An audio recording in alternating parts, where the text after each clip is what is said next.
Before we start, I would like to introduce our panelists here today, Mr. Saida Kamrun Ahmed, Director, Strategy and Planning of Equity.com Limited, Tanveer Asanur Rahman, Director, Spectrum Engineering Limited, Dr. Ridwan Hassan Khan, Deputy General Manager, Head of Core Switching Systems, Grameenphone, Mr. SM Altaf Hussain, Founder, Managing Director and CEO, DRIC ICT Limited, Chairman, Master Group. With the introductions out of the way, can I please now invite our speaker on stage to give his speech.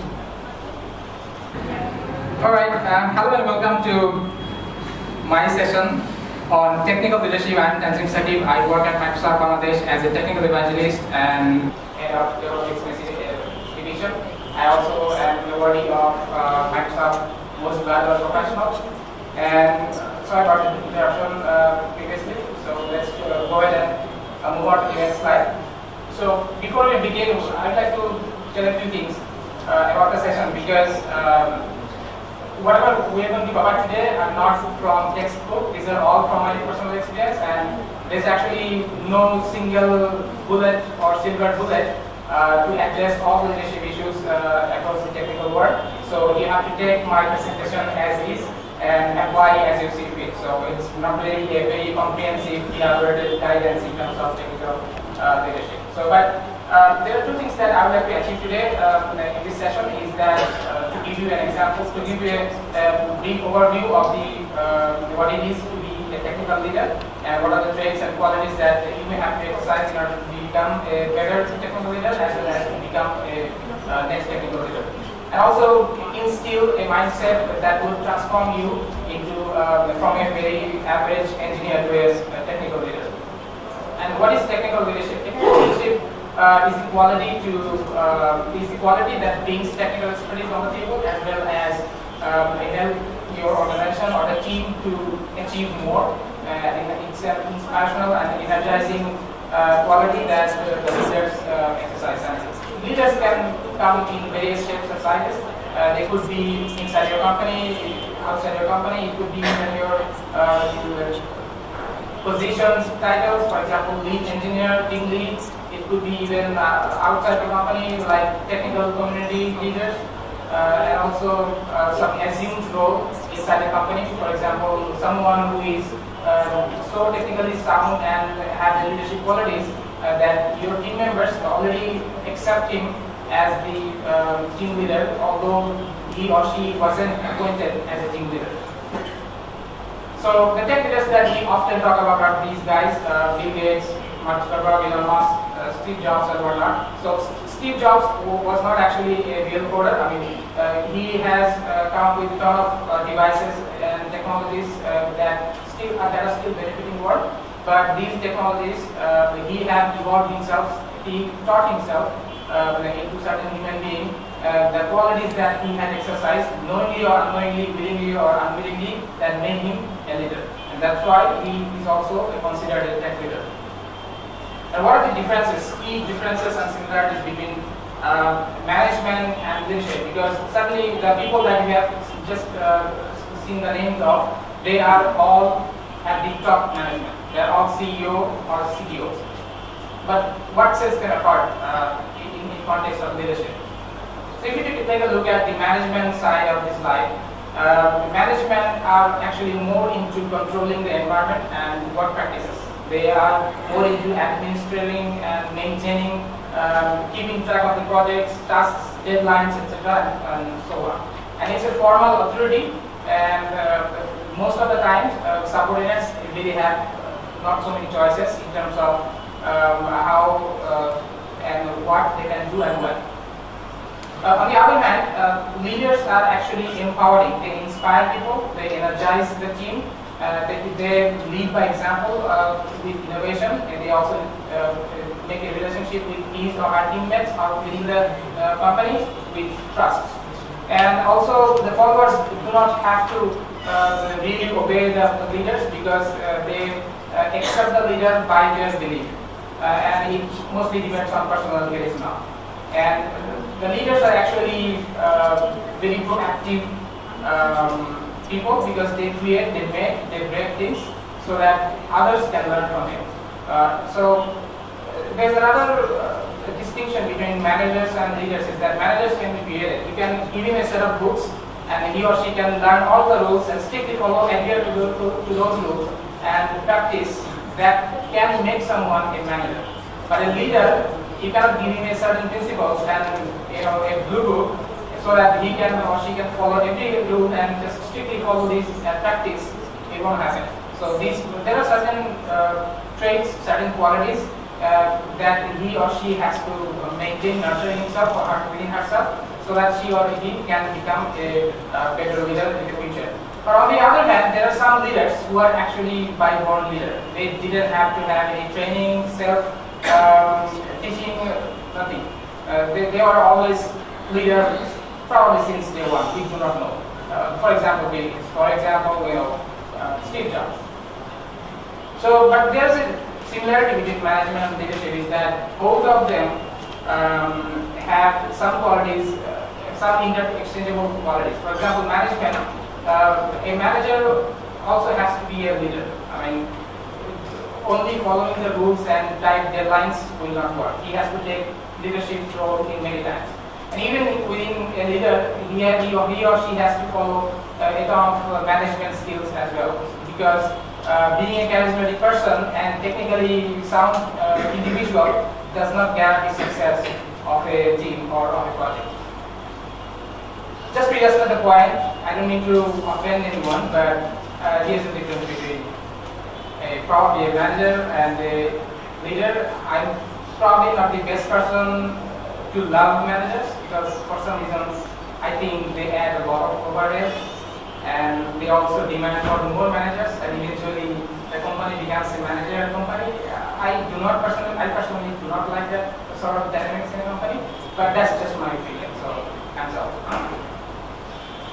So here's a very brief, very short list of the traits, the qualities that a tech leader may want to incorporate into himself or herself. This is an extremely brief list, and this is by no means is a comprehensive guide to make someone into a leader, but these are the 4 things that I personally follow. So first of all is the technical expertise that and also then vision, resilience, and integrity that I'm going to talk about in a while. So first of all, technical expertise. Why is it important? Technical expertise is extremely important for technical leaders, because otherwise nobody will give you value. You are just the next guy. Who cares? But if you are knowledgeable, if you acquire knowledge frequently and apply in certain ways, you will prove to be a valuable resource into the team, and also in the long run, your teammates will start to look at you as leaders. And these are the 4 steps that I personally follow in order to make myself an outstanding engineer besides everybody else. So first of all, what I do is that I acquire knowledge, I consume internet regularly. So what happens is that engineering is a very rapidly growing discipline in the whole world for past many years. And there are always new technologies, always new practices, new approaches, new ways. And we simply sometimes get lost into all of those things. Previously, when internet was not so ubiquitous, we had the option to stick to the textbooks or probably the books we only like. But after the internet era, it's been a phenomenal thing going on out in the world, that all the resources are available, all the methodologies, practices, approaches are already well documented on the internet. And you have to consume everything. And one person cannot consume everything, but pick your niche. Pick a topic that you like and you have the potential to be an expert in your domain, and then pick that niche and try to consume as much as information knowledge as possible. Second step is that learning is not everything, or probably learning is not complete if you do not apply that knowledge into practice. So in your regular day-to-day job, you must apply these knowledges, or find a pet project or create a new pet project while you can contribute these knowledge, apply these knowledge as a contribution to your pet project. That way, at least you have used your knowledge and it's not going away. Third step that I often try to practice is that lead this knowledge into a vision. I mean, being a technical expert will only do you so much. If you want to evolve, if you want to really look at what's next, that's the vision. So, for us to give you an example, let's say you have learned how to use a Wi-Fi module or radio frequency module in your embedded project. Now let's go ahead and maybe make a robot with it. And this robot can be controlled from your office. Let's say to go forward, go backward, go left, go right, that's it. What if the vision is to have a picture of the future? What if you create robot as a service? To give an example, let's say you have 3 manufacturing plants and you have deployed 200 robots, humanoids, in each of the plants. And you want to push an update so that all the robots are aware of the new intelligence routine that it can immediately apply and start the business job. In that case, what can you do? If you are using the same RF and Wi-Fi module, the communication is the same, but you are applying a different dimension, such as cloud. So robot as a service can be written in a service-oriented architecture and put it in the cloud. And this cloud will be able to broadcast all those latest routine to all the robots. So that's how the modern world will work in some days, probably not now, but some days. These are the sort of vision that you should create within yourself from your learned knowledge, from your learned concepts. So that's what I call deep knowledge to vision. And fourth is repeat until you die or until you give up your career. So speaking of vision, vision is actually an insight to the future. So what's happening now and what happened previously, based on that, you have a vision of the future. And it's extremely important. I mean, leaders have to communicate his or her vision to his our team members and somehow make them accept the vision and work for it. So that's the manipulative work that leadership people usually do. At many times are willingly manipulative, but eventually they do it. Here's a very simple exercise that you can employ right away in order to get a glimpse of how vision is created. For example, this is a snapshot of your career. For example, you had your part-time jobs and you are not very satisfied, you have very little salary, and then in your first job, you got some status, you also got some more salary, but you were not satisfied somehow for some reasons. And then you jump into the next venture, and currently you have a downturn, you are suffering from a job you don't like at all, and you are not satisfied, salary is low, your status is nowhere near. So now, from this situation, you have a vision. Where do we have to go? Where do I want to see myself in, let's say, 3 years, or maybe 5 years, or maybe even 15 years? So now you have a projection of the future. I would like to have certain amount of salary and status in my next job, and in the next job, maybe even more. So that's a very simple exercise, and you title that chart as "Rise Like a Phoenix." It's the burning aspiration you have inside yourself. You would like to be the change maker in your life, and you take full control of your destiny. So that's how you exercise a very simple exercise to create a vision for yourself, for your company, for your team. A leader makes a vision. So that's an example I just gave you. But what's the reality with vision? The reality is that you cannot have a vision meeting. I mean, let's call all the leadership members in a room and sit together in a 30-minute meeting and come up with a vision statement. That's not how it works. Every team member has to have a certain vision, and it needs to be reconciled, and it cannot be, but it must be influenced and controlled by overall company's vision and vision for large companies. For small companies or small teams, only 5, 6, 7, there could be a lot of opinions, and I'll get to that in a while, why it is important. But having a vision is not everything about success. I mean, people fail every day. Most of the time people fail because the world is very competitive, we are very less privileged in many ways, probably we are restricted in many ways. So the excuses aside, vision does not necessarily guarantee success.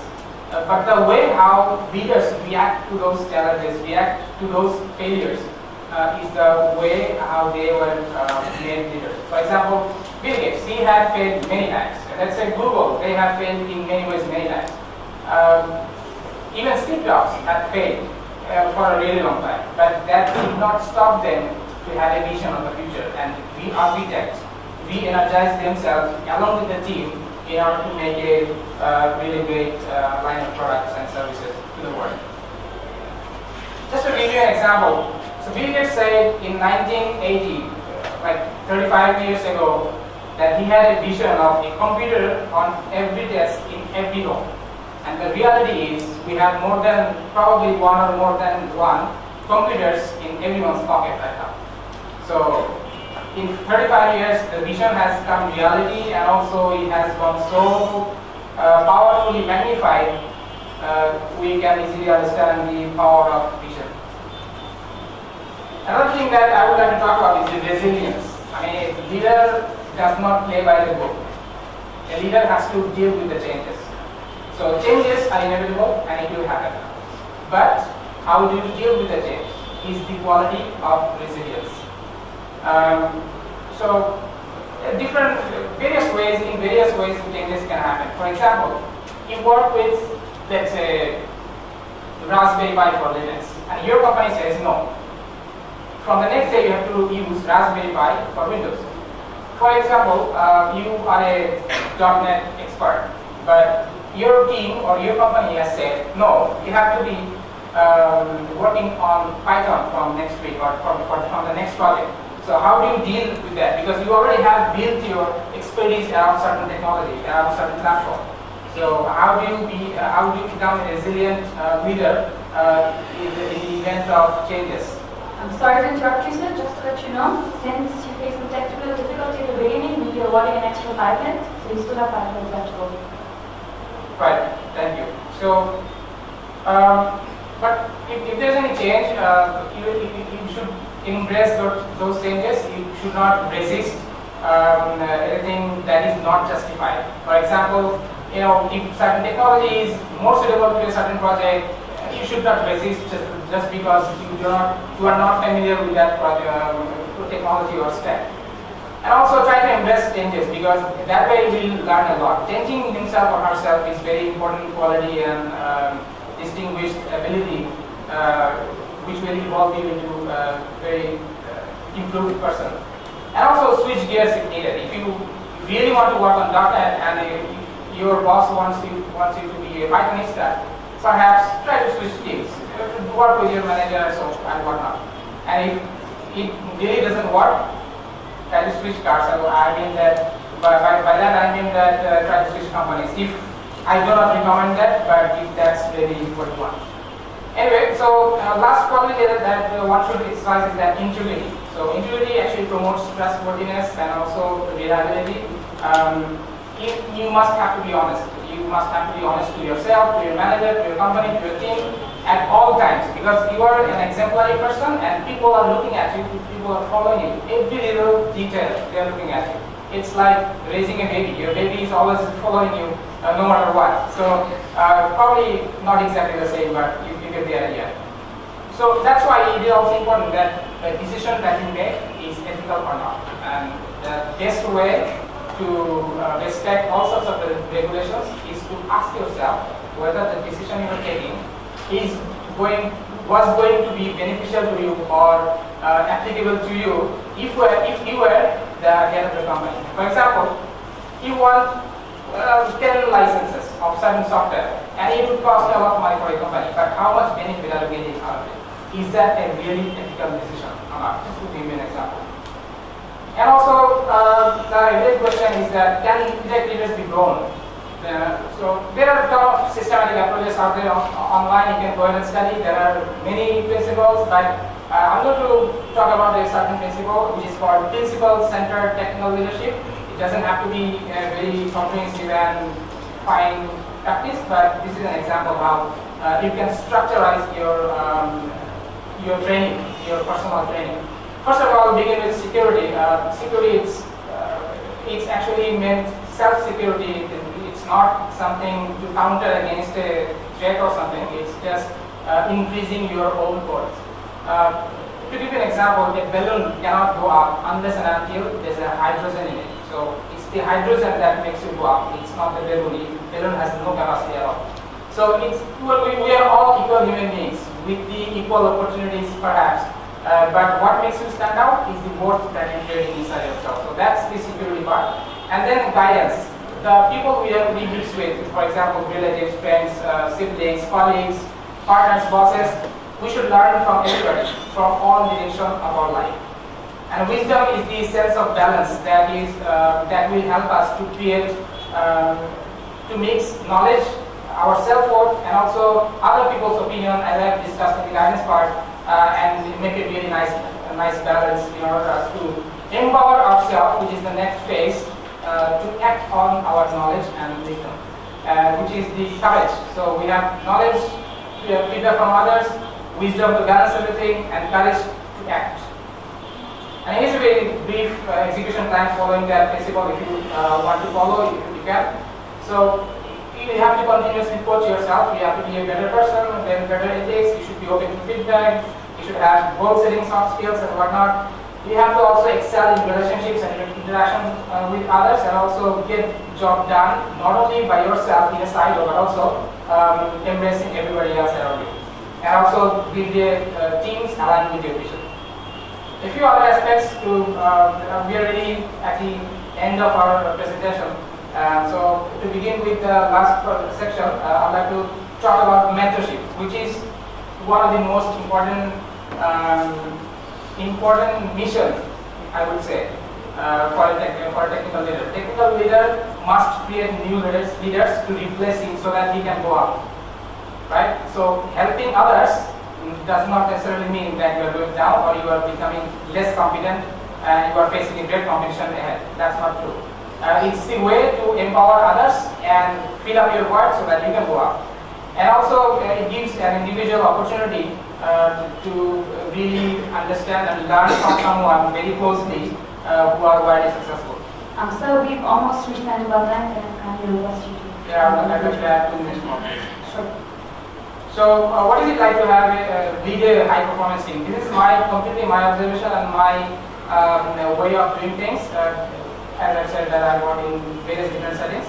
So first of all, I listen to everything and I listen to every single details from the team, and then I ask them difficult questions. They also ask me difficult questions. What are the boundaries we can push? What are the things that we can break? What are the things that we can do differently than previously and others? And then we together form a clear vision and translate that into actionable goals, so that the team can commit on certain tasks and commit on deadlines and whatnot, and also then we go ahead and perform. That way, everything is very transparent, everything is very collaborative, and also we share success and failure all together. And there is also another important aspect that many people ask, is that how do we quantify success of a technical leader? So here are a few examples, because leadership is unlike management, or probably how many bugs you have solved, how many features you have implemented. These are the metrics of regular engineers' life. But what could be the metric of a successful leader? So here are a few examples that we use oftentimes. But if you are free to use your own and modify these as you require. So we sometimes take team survey. We also ask the leader to become self-critical. We also take managers, even skip managers, performance review or leadership review. We also see and evaluate what was the impact, what was the contribution of a leader to others or to other teams across the company, as well as whether he or she has exceeded his contribution above and beyond his or her own role. To illustrate the point what I've just said, and also to illustrate the difference between boss and a leader, I guess this will help. So with that, I'm closing my presentation. If you have any questions, I'm able to hear. Thank you for your speech, sir. We apologize for technical difficulties at the beginning, and we're open to take questions now. So if you have any questions from Mr. Tanzi, please go ahead. Madam, Hello, I'm Amit from IEEE PROTALKS. So you have mentioned that embracing changes is one of the qualities of leadership, right? Embracing changes. Well, as far as I know, as far as biographies go, Steve Jobs was not a man who actually embraced changes. So what happened? How did he become a leader? So the biographies that you read are of extremely successful people, and they have a very different way of doing things, and they have not come to a stage unless they have somehow become resilient, or somehow they have embraced many things in life, and then come to a certain point, at which point he starts to write a biography and people accept it because he's in a position. That's why. Previously, probably by everybody is not in a position to not embrace everything. So even that when the changes came, he was embraced to improve himself, and with those experiences. To give you an example, he has embraced Microsoft in 1998. He said that please Microsoft, give us some money and we will allow you to run Microsoft Word, Office, Excel, as far as I can remember, onto our Mac platform. So he has embraced a lot of things. I have another question to you. Okay. You have said that a technical leader should have taken his parties, right? Yes, generally for mass people, yes.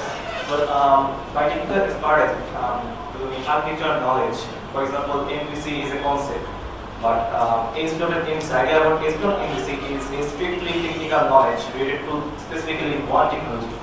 So are you referring to the architectural generic knowledge? So pick your own domain. I mean, even if you are an Arduino developer, and because Arduino has pretty much nothing to do with software architecture, perhaps you become a great hacker in your own domain. You become the Arduino expert in the country. That's a technical expertise. Even technology specific, and it is applicable for math people. To validate that, let's say for example, you are the Arduino expert, and I'm gonna ask you. Let's say we were gonna deploy 1,000 Arduino devices in Sheraton Hotel, and we will continuously monitor all the temperature differences in the rooms, and we will predict somehow that tomorrow is not going to rain. And you are going to give me a model of how we can implement that. I know, I mean, it's probably not practical, but just to give you an idea. Alright, one more question. I'm sorry, I'm taking all the time. We're sort of nearing the end of our time. At the end of the panel discussion, there will be more opportunities to ask questions. Is that right? We can take the question then? Okay. So now we're going to proceed to the panel discussion session. If I can kindly invite all the respective panelists to please take their seats. So I'm going to begin by thanking all of you for being here today. It's a great opportunity to be able to speak to you and have this discussion with you. How we're going to go about this today is we're going to use the speech that was given by Mr. Tanzim Saqib as a beginning, as a talking point, and I'm going to bring some questions towards you, and I'm going to go around the table to each of you to hear your take on it. And Mr. Tanzim Saqib is of course welcome to refute or to add in any further points that he wants at this stage. Our speaker, during his speech, addressed that there are certain traits and qualities he put out slide at the very beginning, charting them out, what separates a leader from a manager.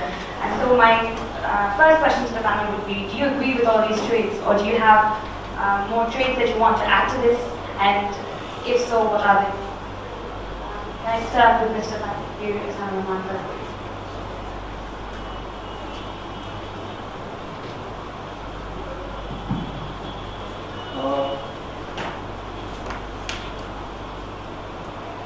Like in being a professional and engineer, I'm a technical leader. Yes, I engaged in around 6 companies.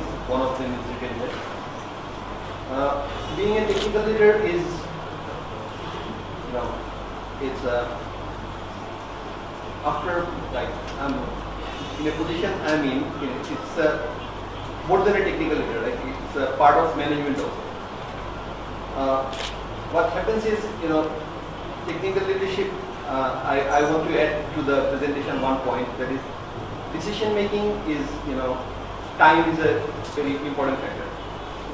uh, technical leaders need to take a lot of decisions every day.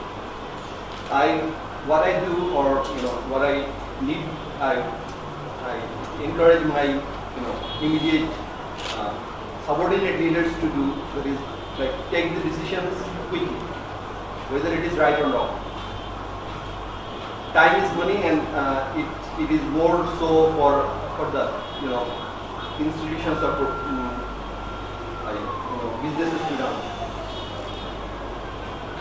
Okay, I'll add anything that may come up in the future.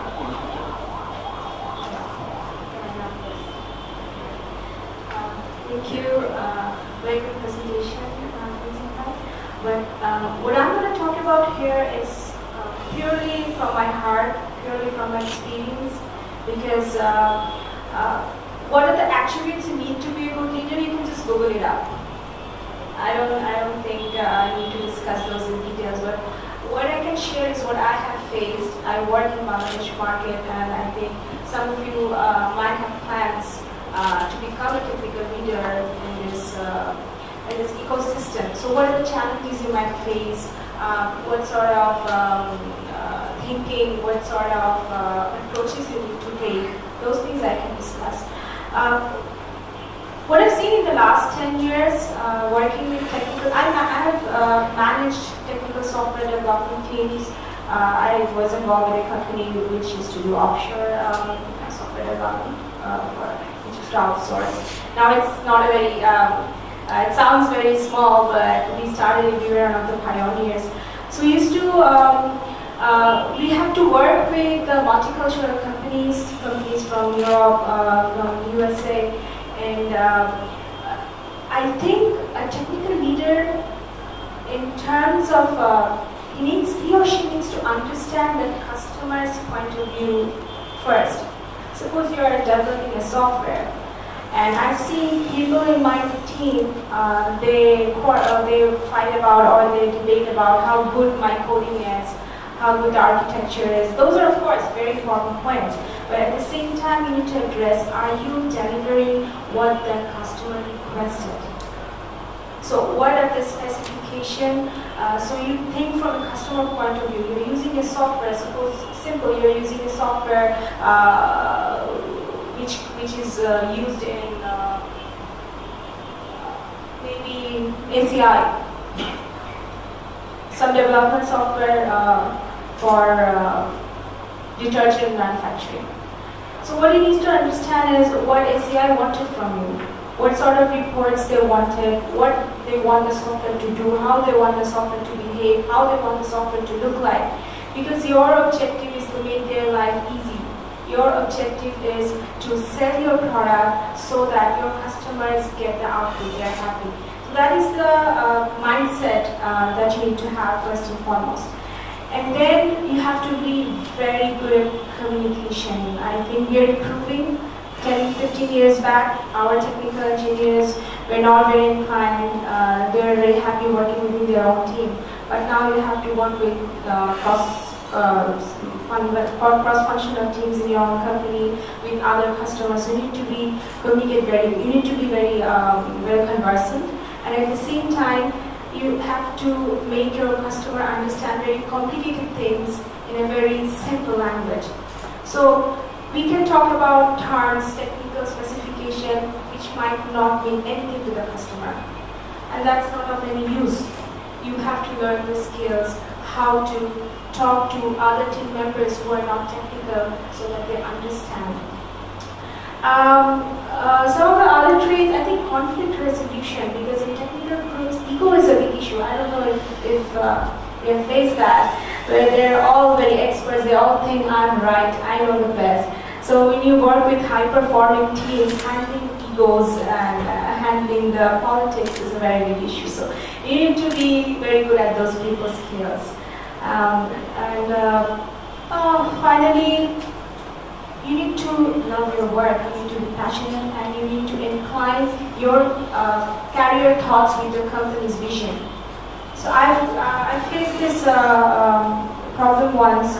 We were developing in Acme.com. At first, we were developing the platform in Ruby on Rails. It was 5-6 years back. Ruby on Rails is not a very common platform in Bangladesh. Not a lot of experts are there. But my technical team lead at that point of time, he was very excited about it because he was thinking, okay, I will learn one new language. This will add to my CV.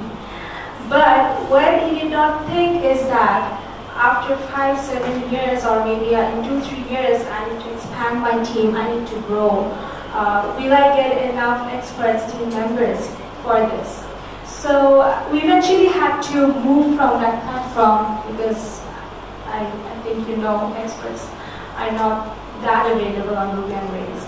So these are the things you need to think about your self-development, but at the same time you need to align those with the company's goal. You need to develop belongingness for the company to become successful in the company. Thank you. Hello everyone. I would like to see smiling face here. The leaders, if you consider we all are leaders or would like to bring to become a leader, we have to have some smiling face.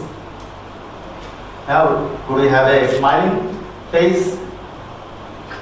No? I have a dream. Who said? Yes. So we have some sparking here. We know King Martin Luther. We know many people. Steve Jobs is there, was there. Bill Gates is there. Also, we know in Bangladesh, even or in Bengali, we know a lot of people who were scientists. Jagadish Chandra Basu. Or why not Rabindranath, Nazrul? Then the question was related to leader and managers. Our session was technical leaders. Especially most of the people here, we are representing in a way EEE or IEEE. So whenever we are considering on technical leaders, it has technical as well as management. Because if you like to do something on technical, you have to have something on to be managed properly. I think a manager may or may not be a good leader, but a leader must be a good manager. Are we agree with this? Yes? So, can you think we all are going to become leader? Yeah? We are feeling boring. Are you feeling hungry? No? Because, a leader must have to have enough patience to make his or her team, what's the word? Vibrant, stable, strength, resilient, many words are there. I would like to tell a small story of mine within 1 or 2 minutes. I know we have limited time, maybe few other questions are there. And if you consider these sessions for the rest of the time have some more interactive, we would like to listen or ask from you as well, not only the fixed questions. It's better. So I have an appointment in Dhanmondi at 9 o'clock and I have an appointment in 7 o'clock at Narayanganj back in 1990, April 2. It was in April 2, 1990. So I was riding bike. And what I did, I picked someone, request someone who had a driving license along with me. If my motorbike become punctured, there was a bus during the time, it says, Allah Kosam Iglok. It was not like that, There was Muridin as well. So, what I did, because I cannot say excuse. If I consider myself even to a potential leader, not a leader but to become a potential leader. So what happened eventually, I completed the assignment over there in Narayanganj and then as well as 9 o'clock at Dhanmondi. Just our previous session we all saw someone was here who had a fracture on her legs. I saw her at, I think it was around 2 o'clock in the morning. My life partner showing me that she knew her and she has an accident. So it is not possible for her to attend the sessions. I say, if she would be a leader, she will be there because she will not give never ever excuse. Yeah? So in Bangla it says, Danhat, Bamhat, Wajuhat. I'm not sure, it is being recorded, maybe it will be used for future reference for teaching material. But I don't like to miss my language the opportunity. How can I express Ojuha? I don't know the perfect word. And why not? Let's celebrate or let's distribute this word to the whole world through technology. Anyway, I don't like to continue anymore on these issues. Next on, I think my following colleague, Tanya Special, can speak something. Thank you. Well, it was 1990, right? It was 1992. That's why you didn't have to show any Ojuha. Otherwise, in 2015, it could have taken like 3-4 hours. But anyway, I think there is no magic formula to being a technical leader. Comes from different walks of an organization. In my 9 years career, I've seen people that I thought he or she surely failed as a leader. I saw them like 5 to 6 years later, and they turned out to be a great leader. And some of the people that I thought, they've got all the materials, all the spices to be a great leader, and they couldn't keep up. So other stuff is being a technical leader is a tough job. Job of a technical leader and job of a general leader is difficult, because for a general leader, political leaders, leaders in other professions, they just need to spark it. Others will do the job for you. But for a technical leader, she or he needs to follow the whole value chain. She'll have to come up with the idea. She or he will have to engage the other people, channel the energies, and see the end of it. So it's a really tough job, and as engineers, it's our business to achieve these. And other stuff is that right now, there are people in front of me, and all have some sort of ambition to be a leader, successful in their career. But you don't have to be a leader, because in engineering there are different streams. If you think you can be a leader, go for it. If you don't, then you've got technical challenges. You can be a good subordinate and still add values. So the next thing I'm talk about is that as I've said in the earlier part of my speech, that there is no magic formula. But we all know what to expect from a leader. We don't bother how the leader came up, how he or she became a leader, but we expect something. So what we generally expect? In Grameenphone, in our parent company Telenor, there is a model called 4E model. 4 E's are explore, engage, empower, and execute. So this touches these points in a brief time. As a leader, the organization expects, people around you expects to show the path, to be a visionary. The challenge is just grow, to find a new way, and create new channels. And then the next thing is that you have to engage with the people around you, with the resources around you, with the situation, circumstances around you, to see what you need to achieve, to break that barrier, to achieve that goal that you have set in the previous step, which is explore. And then you can't do everything by yourself. It's not doable. Technical leadership is tough, it's result oriented. If you fail, you're gone. If you success, everybody will praise you. And there's a sentence in engineers profession is that your performance is as good as your last job. So if you're doing all things, in Grameenphone, we support a network of 55 million people. They're experienced engineers. They've been doing jobs for like 10, 15 years. But someday they made a mistake. There was a mistake. The network shut down for 6 hours. And that's it. He has to leave the job. So if you want to be a leader and you have to do everything by yourself, it's not going to happen. So you have to rely on people. You have to empower them. You have to share the vision. You have to get them on board. And then finally, the last step is execute. If you can't deliver, that there is no point of having a vision. Vision will be delusion if you are delivering.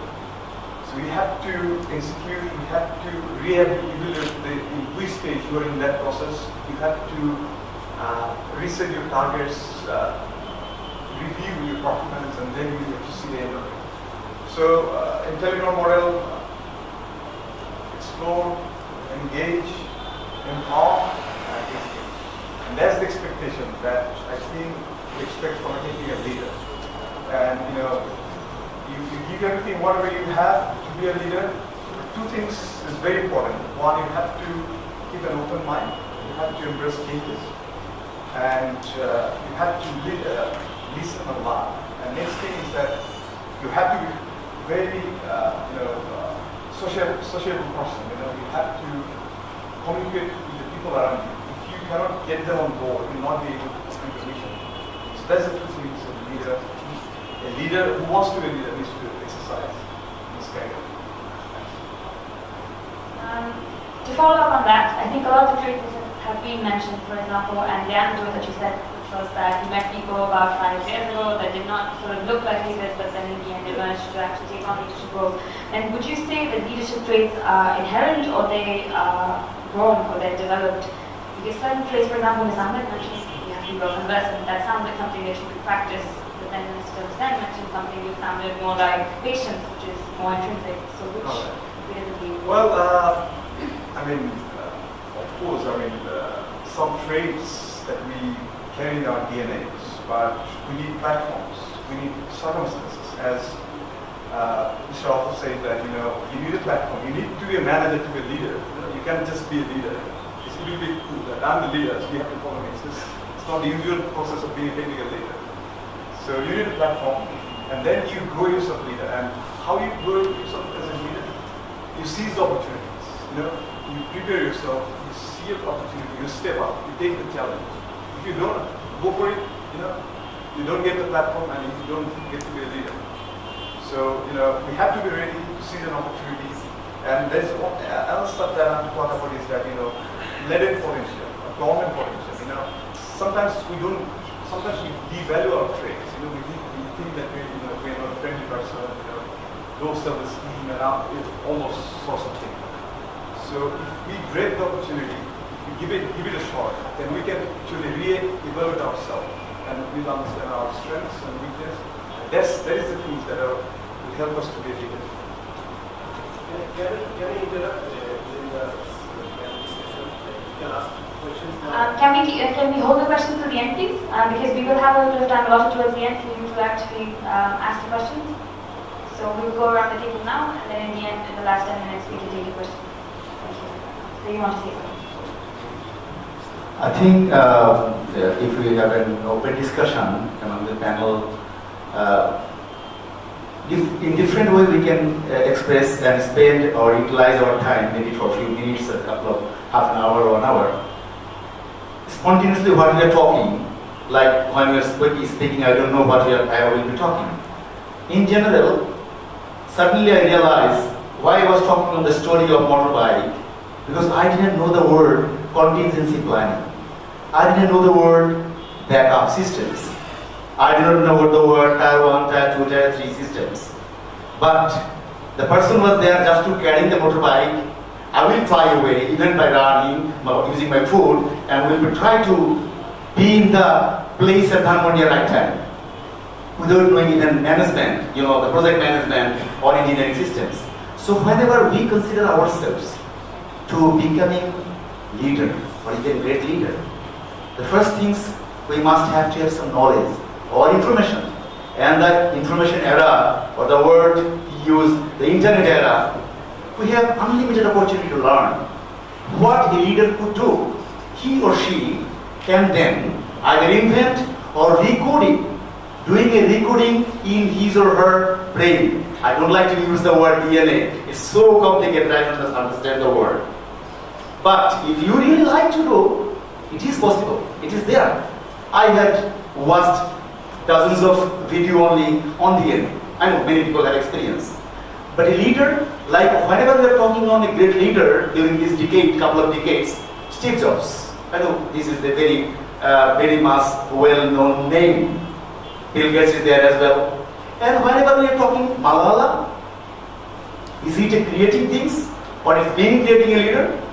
So a leader, by him or herself, he can watch himself, because a leader is not his body. You have to close your eyes, you can watch all the video of your own mind, Linda Story in YouTube. We don't know where it is. It could be on your cell, on your blood. So a leader always try to him or herself not to go in a traditional way. But of course, if you see Nazrul and Rabindranath, you see Rabindranath maybe was better managed. Nazrul on the other hand, I am literally Bolabir Bolabinodam Mashir. Nazrul on the other way. Whatever, the Gitanjali was being awarded as a Nobel. So why the reason his creation was being translated properly? Leader has to consider many things. First things I feel, the leader should be managed himself or herself better. That's the first condition. And through that managing process, he or she, in whatever area he consider or she consider to lead, need to have some domain expertise. This is a word I didn't know earlier. Domain expertise. Earlier in 90s we know the domain means website domain. Traffic means whatever, the traffic jam. Now, how many traffic you have on your prio.com or facebook.com, that's the value. Am I right, sir? That's the value. How many traffic here? That's the value. So the word is being transformed, and the leader has to consider, like 35 years back, Bill Gates saw the vision that everyone will have at least one computer on his or her home. And nowadays, internet to my pocket. You see the ad. This is the way and how can we become leader? That's the way we have to know ourselves, we have to write ourselves first, and we have to consider every living being, especially human being, equal honor to others, and give the pleasure to others.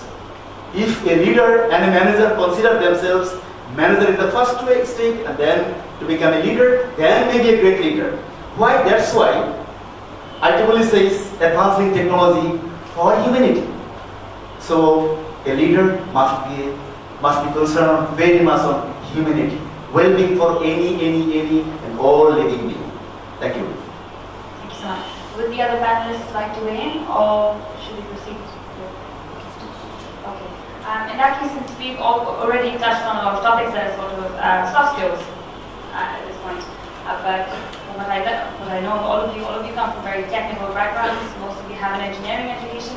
So how important is it when you're leading a technical team to have technical know-how? Do you have to have more technical know-how than the team, or can you come from a more commercial background and still lead a technical team? What would you say about that?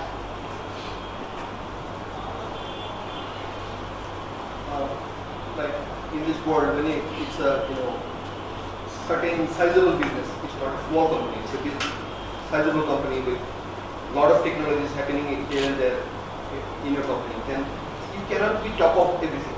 You cannot be expert on every side of the technologies in your company. You cannot be,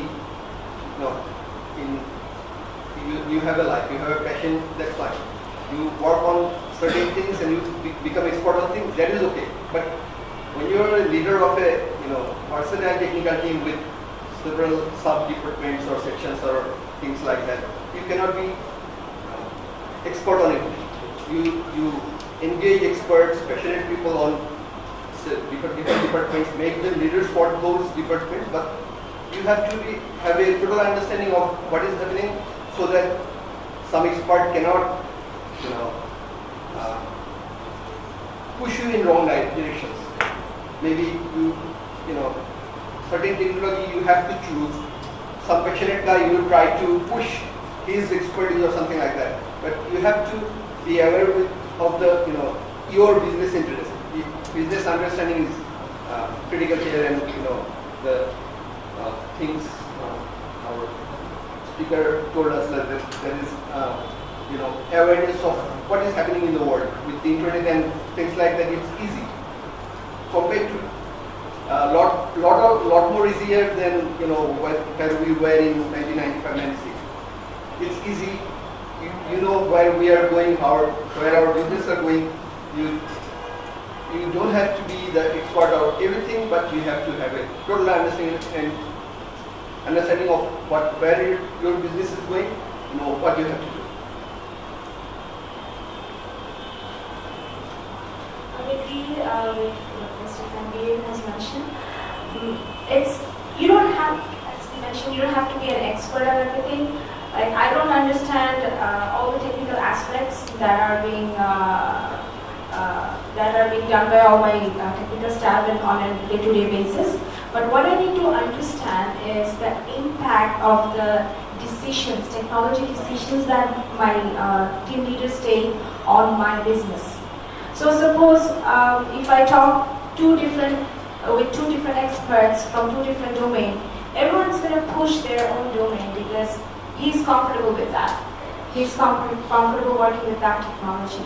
But you need to understand, you need to have that basic to evaluate, even if you don't understand in detail the technology, you need to have some sort of basic to evaluate to make sure that you're taking the right decision. You can talk to other experts. Today, the internet is an open knowledge base. You can look it up. There are lots of ways to find out. Not necessarily you have to be an expert, but of course you need to understand the basics. That's fine. So do you have any time? Do you want to add anything to that? Well, that's an interesting question. I think to be a technical leader, you of course need technical knowledge, because being a technical leader is not a fixed time process. It's an incremental thing. You grow with the role. You start with the line manager, then you become section manager, then you become head of the department, then you become CEO, and other stuff. So definitely you need solid technical knowledge to start with, but you don't have to keep up to date, because most of the time you can mix and match with the knowledge that you have learned in the earlier phase of your career.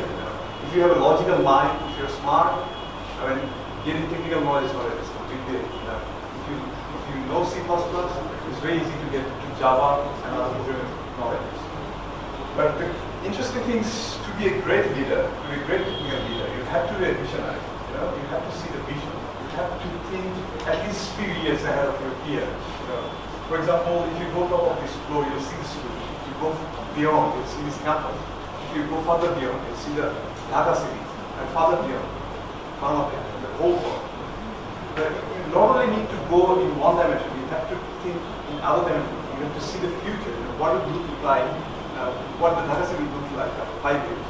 And that's how you can extend your thinking horizon, set the vision in front of your team, so that the whole team will be channels for the vision. The last picture I've seen, the leader is informed and others are pushing the load. So, two things. Of course, you need technical knowledge, but it's not as important as when you go to be a fully visionary leader. But of course, you have to have vision. Just to add to the points that I said, it's that it's actually an iterative process. For example, you are a junior engineer. You might have to have nitty-gritty details of the whole execution. When you grow over the years, you become a senior engineer. You need to know even more details. But then suddenly, it depends. It varies among the industries. In software industry it works in a way. In other technical industry it works some other way. So in software, especially, then after many years, you get to have the idea of whole picture of your project or of your company. And then maybe many years later, you evolve yourself, you iterate your current position, from current position to some other position, for example, CTO. Then you must have the idea of and dynamics of the business as well as your technical team's strengths, capabilities, and whatnot. So it actually evolves. So it varies from one particular stage of your career to another.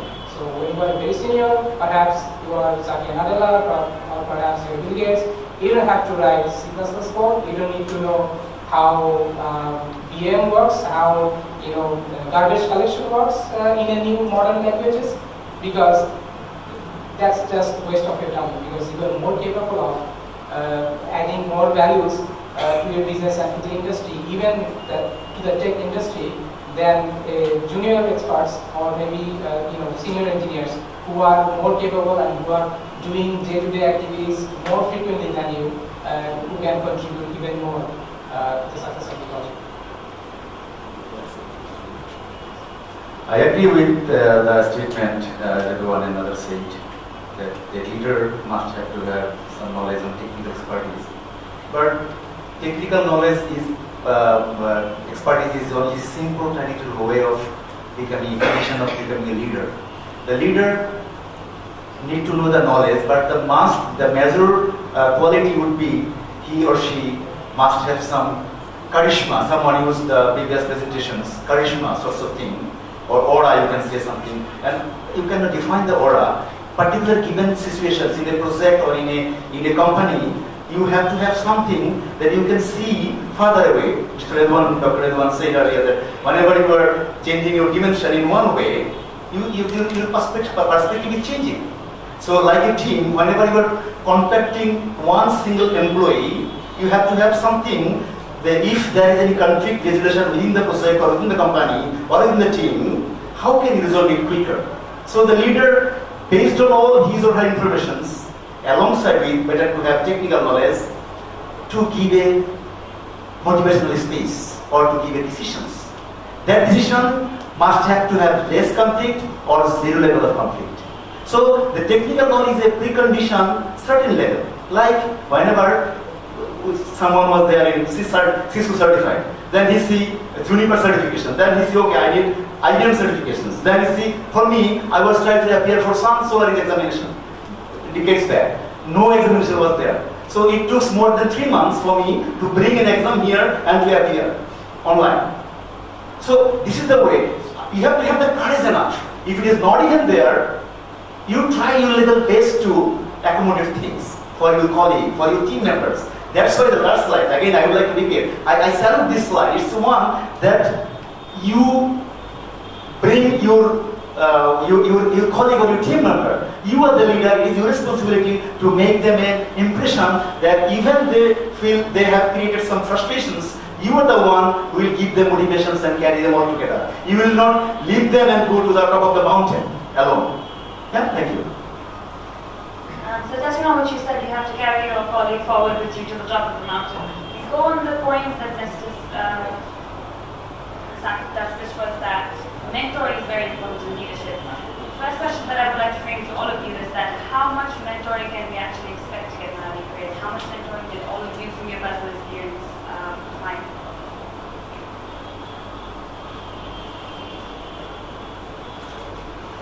Of course. Can you hear me? All right, that's good. Okay. Of course, you need mentors. Mentoring is important, but it's a handshaking process. Both the sides should bring forward their hands.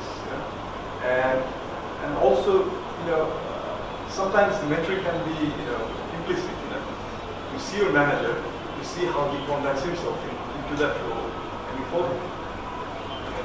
So, even if he's busy, if you cannot talk about leadership with him, to start with, for a starter, it's very difficult to, talk about leadership and others, soft skills with your line manager, because, all of the whole team is, engaged in day-to-day activities. But obviously, you can see how your leaders conduct himself. You can see the other leaders. It's a big organization, and then you can go on from there. And the other stuff is that I missed in the last cycle that the other thing a leader needs is to understand the powers. For example, in a machine system, you need to hold the end devices to know the status. How you're doing? Is your health okay? So always polling is there. Also, to be a good leader, you need to talk with people around you. Not only in the vertical direction, in the horizontal direction, and see how things are going, how you're doing. There's a nice term to this trait. It is called small talk. So if you see that someone's sick, and then you ask him 2 days later, how's it going? And he or she will understand that my leader, my manager cares for me. So this is very important, and it also helps you to understand the powers. We can set big visions and but we need people to want contribution and to achieve their vision. So mentoring is important, but also important that just don't wait for the mentor.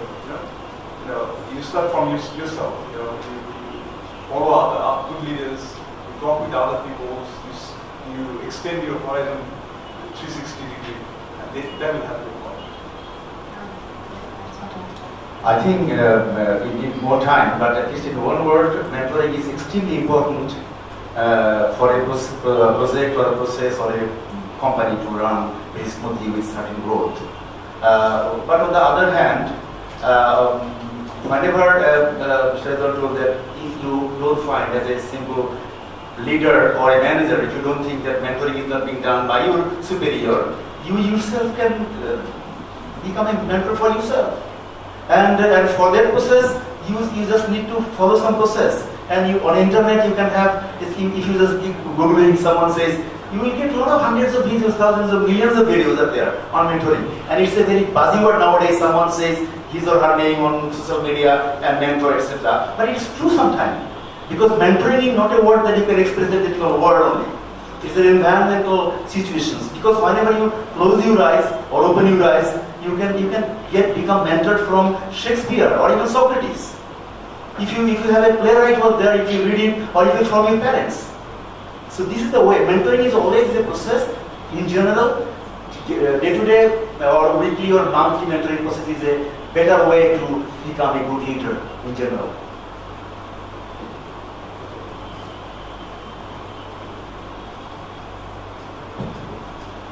I will add a little to this. Actually, from my experience, when we started our business, it's an entrepreneurship with 4 partners, equal partners, and each of us was taking some specific role, not going into other areas, something like that. Like I was looking at hardware and networking. So I was thrust in leadership, not really brought up or made leader or something like that. I had to be leader at that point of time. We grew our business, people came under me, and then I got to be leader. So the thing that I had to do, I had to be my mentor. Like internet was not there. We didn't have this opportunity that you have with internet, YouTube, and things like that. You can dig into mentorship right now, but we couldn't.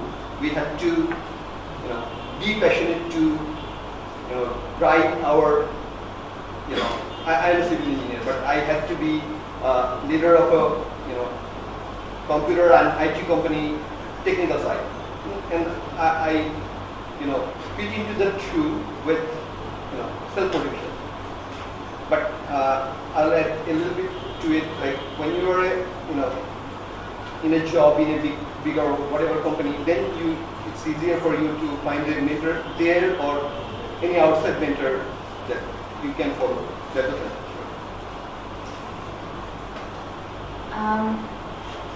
Is there anyone else that would like to add anything to that?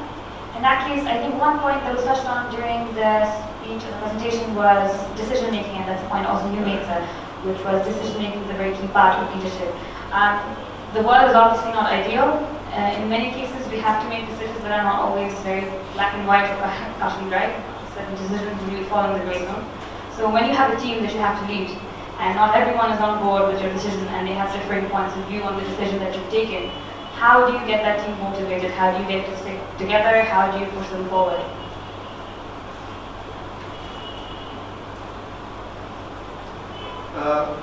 It's difficult sometimes, but typically you need to believe your decision.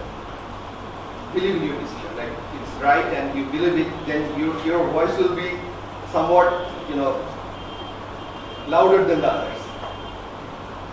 If you don't believe in your decision, you're skeptic, maybe you're trying to,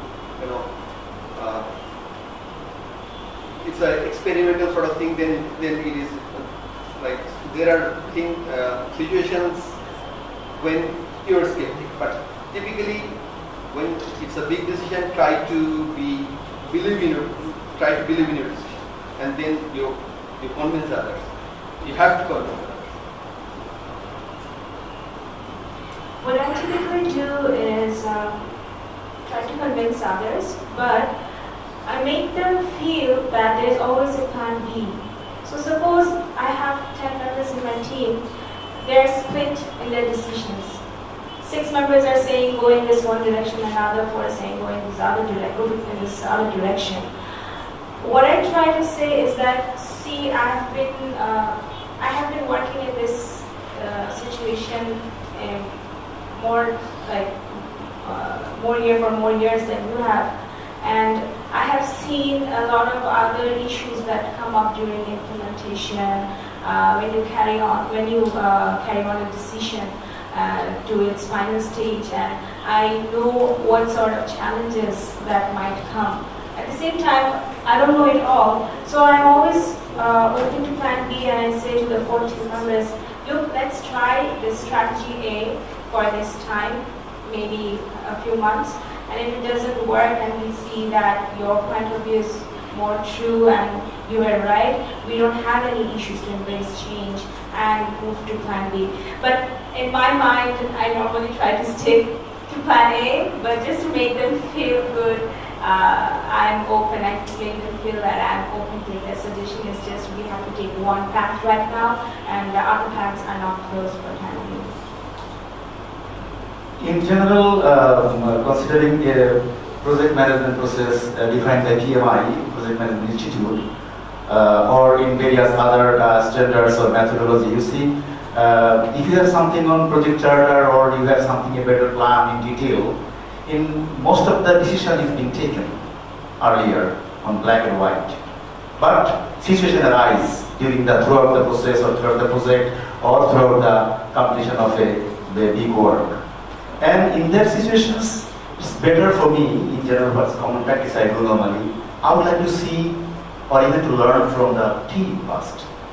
Because they are the ones who are actually on the field. And different options, this is not a decision, this is a proposal or opinion, like a brainstorming session, like 5 minutes or 10, 15 minutes, even during taking a cup of tea. And then, among the options, which one would be the best options, the leader can catch or select the best one. And even any process, if you find that the decision is not good, you have to again through the process of change management.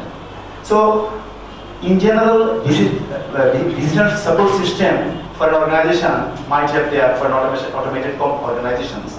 But sometimes, if this situation is depends on environmental issues, like it was in, I think, early mid-80s, we were, I think middle 90s, we were supposed to send computer in 30 different districts in the country for a project.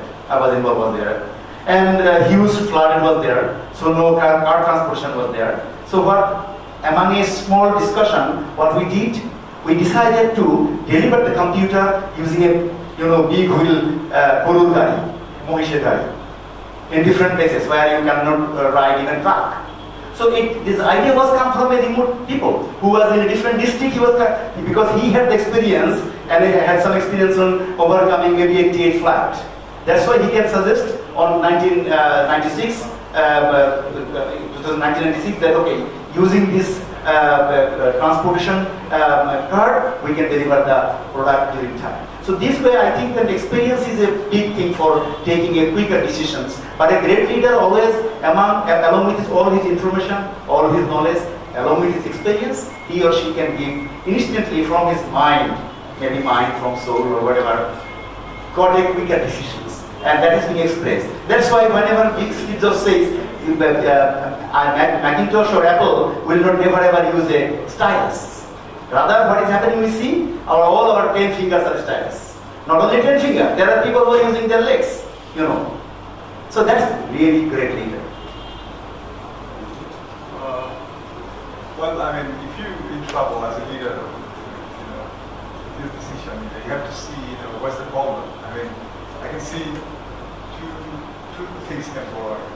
One is, you have someone in the team which is, habitual leader of opposition. He's always, have better ideas or something. In that case, my suggestion is to, incorporate these ideas and give it a try. And if there is a failure, tell him that, we went through your ideas and we see the end of it now, going my way. And I have thing is that, sometimes there are HR issues, somebody doesn't like his or her job. Somebody doesn't like to get up early in the morning, leaves the country because so much traffic there. So in that case, you have to apply different ways. So anything is, whether it's a decision, whether there's something wrong with the execution, degradation of performance quality or something like that, try to see which is triggering the problem. It might not be always technical, might not be always procedural, might be some soft issues. So it's important that we do the full diagnosis first and then think about it. Just to add to the points what I personally do is that I remove the ambiguity from the decision-making process and make it an informed decision. And in order to do that, I propose the premises they all agree on, and I then say, let's say X, Y, Z of the properties should be above 80%, then we will go with plan A. And if A, B, C are less than greater than 80% of the property, then we will go with plan B. That way everybody is happy, and that way we conduct a very small survey or maybe test, and then based on the results, everybody is happily agreed to the decision that we take. That's how we democratize our process. Great process, right? Democracy. That's actually a really great idea. I take back to my own work basically, as Dr. Khan mentioned there. I do have a habitual leader of opposition in my team. Which is a sign of great leader. He or she will be someday a great leader. Definitely, but perhaps not the best idea when you have two leaders in one team. Well, in this sort of case, the outcome is digital. Whether it's a great leader or whether it's a great failure. Zero something.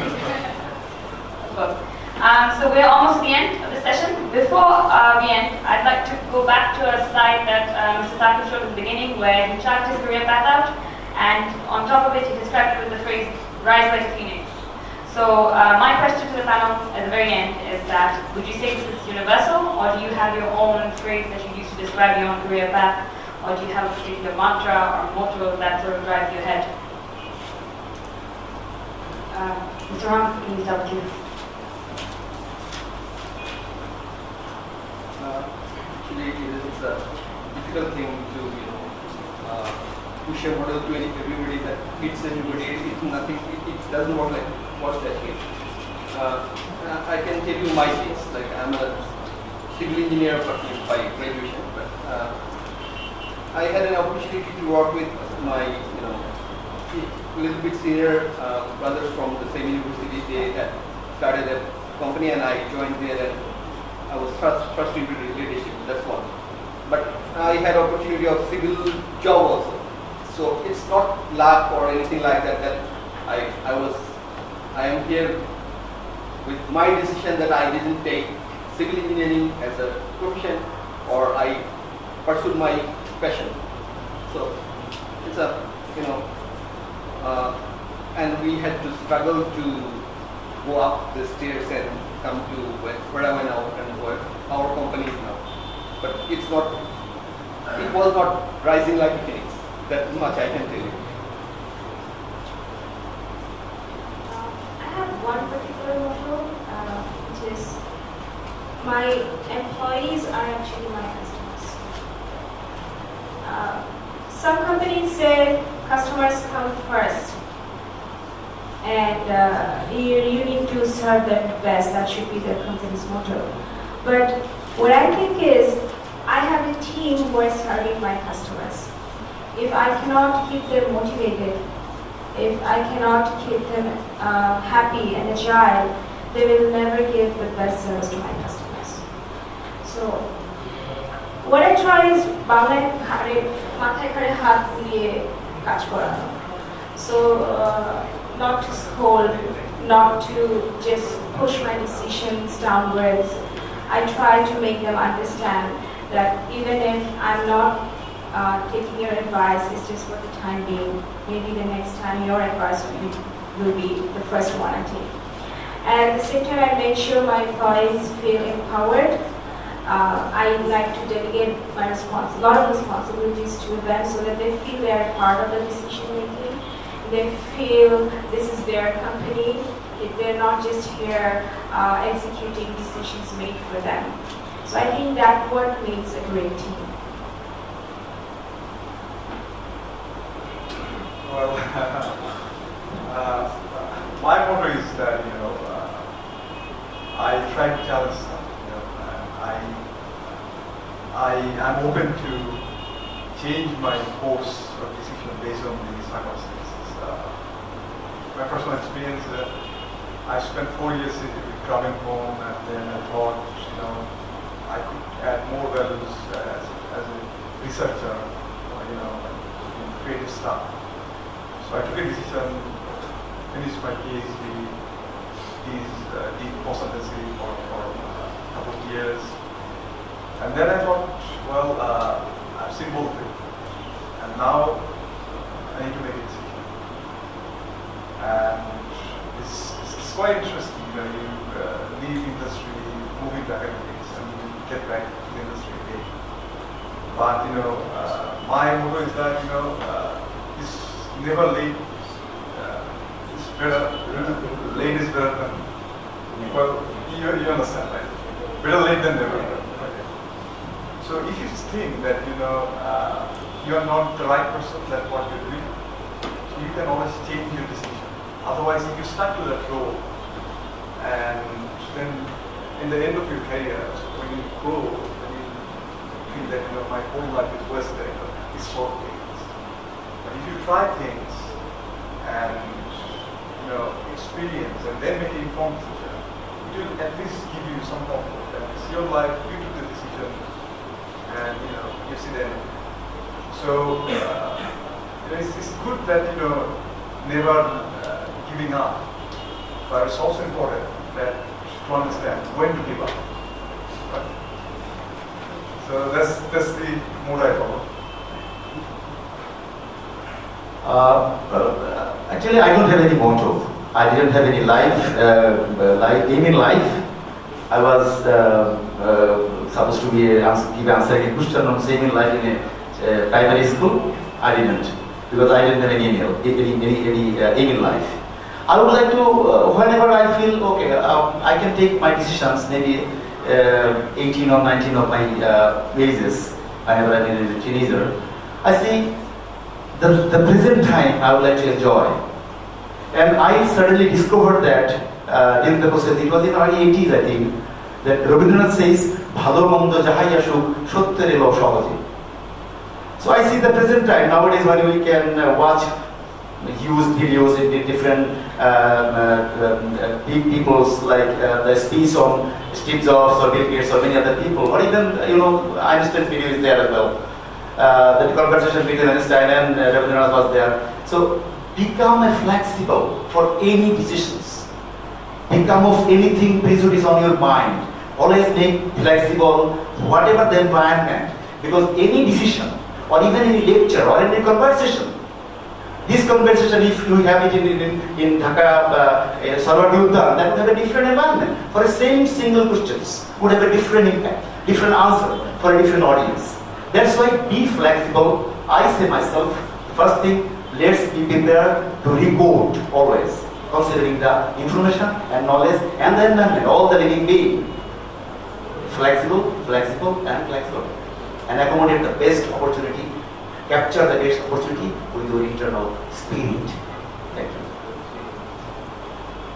Thank you very much, everyone. The floor is now open for questions. If anybody wants to address, please give them a moment.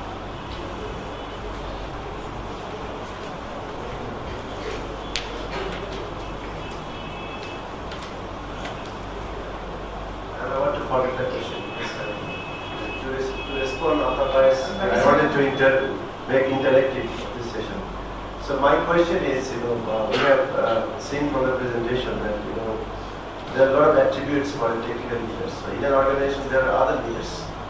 So I have a question to the panel that what is the difference a technical leader has to have than other leaders in our organization? So a discussion came out that the technical leaders have to have technical knowledge. Other than technical knowledge, what different attributes a technical leader should have than the other leaders in their organization? To me, I think leadership, the word, if you go to the main word, is leader. So whatever you are leading, it is almost same based on few additional informations or conditions or environment. We know one great people says, people are being managed or controlled by the environment. So whatever industry or business process or even family, the leadership is a common thing. Majority of the common thing is leadership. Like whenever you see you would like to be a great scientist, you have to have some knowledge on, like you if you're a Mr. Buffett, you have to have something on economy and share market and many other investment knowledge. If you like to be a leader, great leader like Steve Jobs, you must have to have some digital knowledge, graphical knowledge, computing knowledge, many things. But the decision-making system of the process is almost equal. That's from my point of view. Well, as I've said earlier, life of a technical leader is difficult. You can be a general leader, you can be a political leader without delivering anything. You just deliver to yourself, make money, and lead a fancy life and things like that. But as a technical leader, you have to be result oriented. Management, the board, the people, the vendors, everyone expects result from you. You're as good as your last performance. So, main difference with a normal leader, a regular leader, a general leader, with a technical leader is that technical leader has to deliver. I mean, Steve Jobs, Elon Musk, and whatever we're talking about, they all deliver. And that's why we name them name. If you don't deliver, there are a lot of failure cases, People try to be Steve Jobs, people try to start car companies and they fail, and we don't hear about them. There's no statistics of them. So, you have to deliver as like everything. I can talk about Bangladesh context. I think managing high performance team is one of the biggest challenges that a technical leader face compared to other leaders. Because I don't know if you know about Maslow's need hierarchy. Everyone has some set expectations from their life and career. Suppose you're managing an accounting team. Your team members would be happy if they get a decent salary, if they have a decent life, go abroad once or twice a year, raise their kids well. They would be pretty much content with their careers. But when it comes to managing technical teams, most of them are brilliant resources. And the more brilliant resource you are, the higher the expectation you have from your life.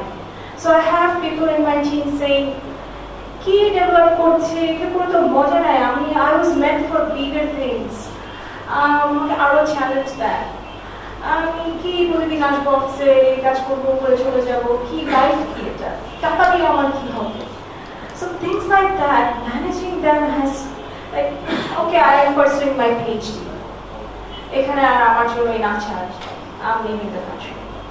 So things like that I face on a daily basis, and to keep them motivated and to show that, look, if the inventor of electricity had thought just not to commercialize it, not to commercialize what his invention was, then the mankind, we would not have seen all this, all the developments. So someone is going to do the research, someone is going to develop, someone has to translate what has been developed, someone has to make them sellable. So you put yourself in a role which is important. If everyone's going to pursue PhD, what's next? What do you want to do with your life? Do you want to teach? Where do you want to teach? What's next? Go for a postdoc? Then what's next? Earn $2,000 a month and be happy? What is your meaningful contribution towards society? So I try to make them feel understand that Bangladesh is now one of the most emerging markets, most promising markets. So we need our resources to be here. We need you right now. We don't need you to pursue PhD, because there are lots of other good candidates who are doing that. You have a role to play here. You know, we are on the verge of demographic dividend. Like most of the youth are now capable. Most of the population are now capable youth. This is a time when an economy grows. So we cannot afford brain drains. You need to be here. You need to see the big picture. You have a big career. You might run a company in the next 10 days. You might be covered in Forbes. The sky's the limit. It's just managing the high performance team is one of the biggest challenges that I face. I'll add a very light answer. The question asked by Hasifai, we work together. Actually, he's the electrical engineer, he leads the sales and marketing part, and I'm civil engineer, I run the technical part. So it is very difficult for me to justify, I have to justify everything together. Any technical decision, he understands it. All right, are there further questions?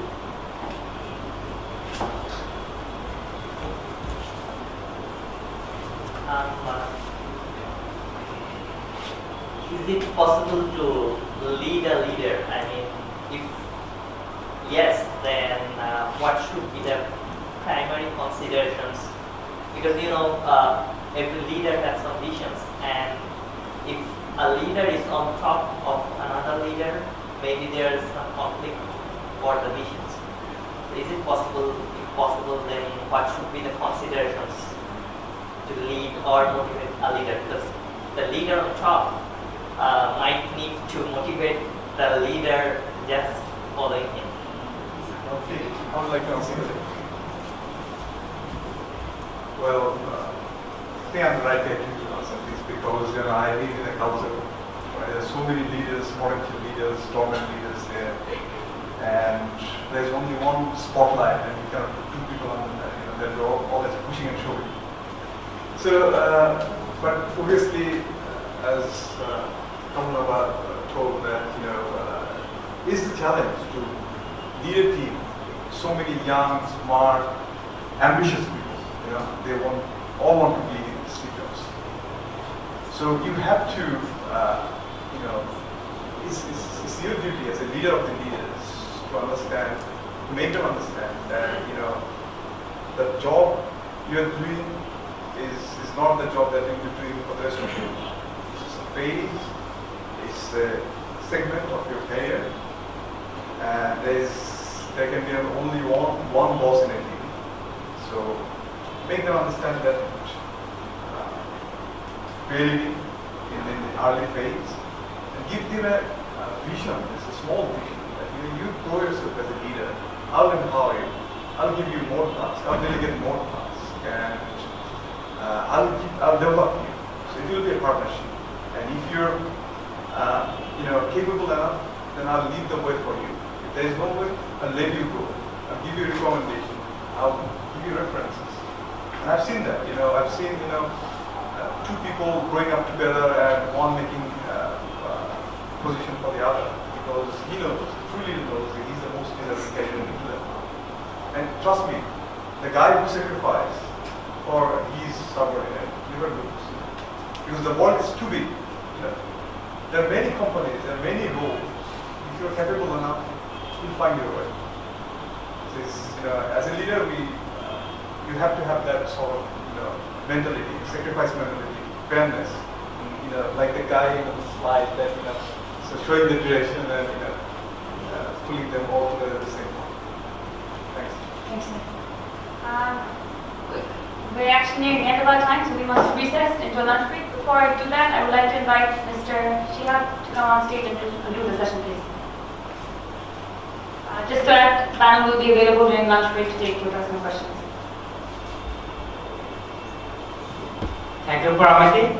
Now we'll be representing CREST to our honorable speaker and panelist, and present here to present the CREST from IEEE Bangladesh section.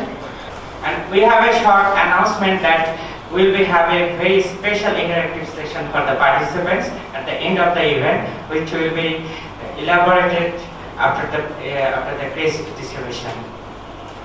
So first, sir will be presenting CREST to Mr. Tanzim Sakir, DX Lead, Microsoft.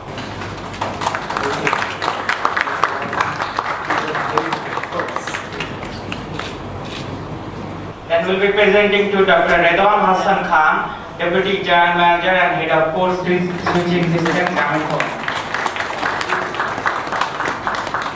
Then to SM Altaf Hussain, CEO, Greek ICT.